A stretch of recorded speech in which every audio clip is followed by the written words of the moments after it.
छठी मैया की जय। छठी माई अली नैहरवा हो, सखी कार्तिक महीनवा। छठी माई अली नैहरवा हो, सखी कार्तिक महीनवा। छठी माई अली नैहरवा हो, सखी कार्तिक महीनवा। छठी माई अली नैहरवा हो, सखी कार्तिक महीनवा। छठी माई अली नैहरवा हो, सखी कार्तिक महीनवा। छठी माई अली नैहरवा हो, सखी कार्तिक महीनवा। छठी माई अली नैहरवा हो, सखी कार्तिक महीनवा।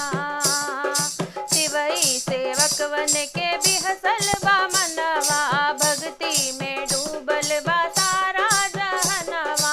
शिवई सेवकवन के बिहसल बा मनवा, भक्ति में डूबल बा सारा जहनवा। माई के शोभे सिंगरवा हो, सखी कार्तिक महीनवा। माई के शोभे सिंगरवा हो, सखी कार्तिक महीनवा। छठी माई अली नैहरवा हो, सखी कार्तिक महीनवा। छठी माई अली नैहरवा हो, सखी कार्तिक महीनवा। डलवा डलैया में ठेकुआ मिठैया, फल मूल पियरी साड़ी बासो हैया। डलवा डलैया में ठेकुआ मिठैया, फल फूल पियरी साड़ी बासो हैया। चमकत सिर पे से नुरवा हो, सखी कार्तिक महीनवा। चमकत सिर पे से नुरवा हो, सखी कार्तिक महीनवा।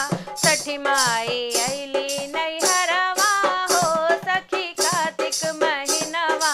छठी माई अली नैहरवा हो, सखी कार्तिक महीनवा।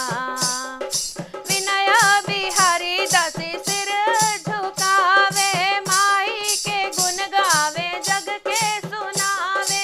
विनय बिहारी दासी सिर झुकावे, माई के गुण गावे जग के सुनावे। छठ घाटे आगे पहरवा हो, सखी कार्तिक महीनवा। छठ घाटे आठो पहरवा हो, सखी कार्तिक महीनवा। छठी माई अली नैहरवा हो, सखी कार्तिक महीनवा। छठी माई अली नैहरवा हो, सखी कार्तिक महीनवा।